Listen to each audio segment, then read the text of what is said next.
اللہ صلی اللہ علیہ وسلم آخری نبی. قیامت تک کوئی نبی آئے گا؟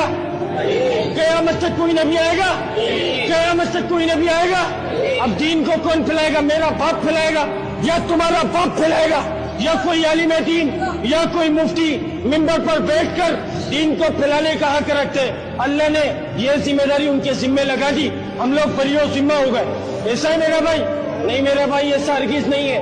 اللہ نے یہ ذمہ داری لگائی، قرآن پاک میں لگائی، اور اللہ تعالیٰ کیا فرما رہا ہے جس کا مفہوم ہے کہ اے امت محمدیہ، تم افضل امت، تم بہترین امت، تمہیں بھیجا گیا لوگوں کی نفر آسانی کے لیے. تم بھلی باتوں کا حکم کرتے ہو، بری باتوں سے منع کرتے ہو، اور ایک اللہ پر ایمان رکھتے ہو. تو ختم نبوت کی برکت سے یہ نبیوں والا کام، یہ کلمے کی محنت کو عام کرنا، اس کلمے کو گلی گلی، نگر نگر، ملک ملک، شہر شہر